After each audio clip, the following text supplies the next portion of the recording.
अस्सलामुअलैकुम everyone, welcome back to the channel.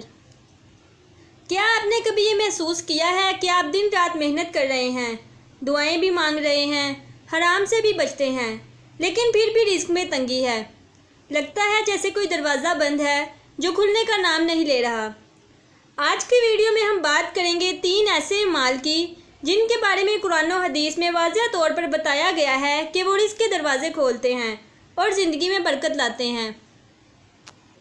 पहला अमल है इस्तग़फ़ार, जो कि रिस्क की चाबी है। कुरान मजीद में सूरह नूह में अल्लाह ताला फरमाते हैं, अपने रब से माफ़ी मांगो, बेशक वो बड़ा बख्शने वाला है। वो तुम पर आसमान से बारिश नाजिल करेगा, तुम्हारे माल और औलाद में इजाफा करेगा, तुम्हारे लिए बाग बनाएगा और नहरें जारी करेगा।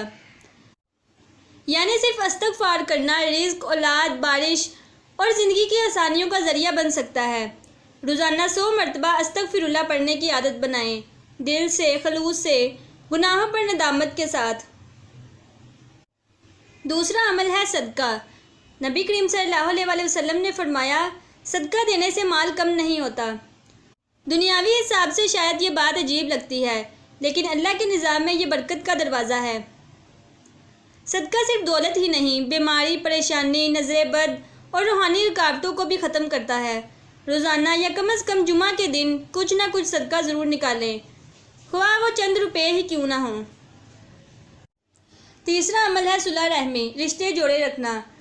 नबी करीम सल्लल्लाहु अलैहि वसल्लम ने फरमाया, जो चाहता है कि उसका रिस्क वसी हो और उम्र दराज हो तो वो हमेशा रिश्तेदारों से ताल्लुक़ जोड़े रखे।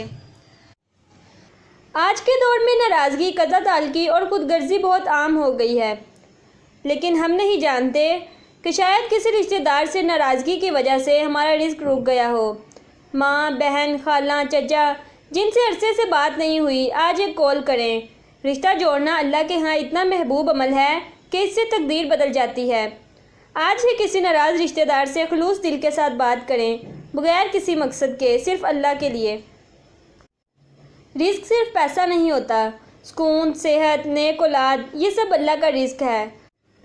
अगर आप इन 3 अमाल को मुस्तकिल अपनी ज़िंदगी में शामिल कर लें तो इंशाअल्लाह ताला आप महसूस करेंगे कि अल्लाह की रहमत के दरवाज़े खुलने लगे हैं, रिस्क में बरकत आने लगी है और दिल को सुकून मिलने लगा है। अगर वीडियो पसंद आई हो तो लाइक, सब्सक्राइब और शेयर ज़रूर करें।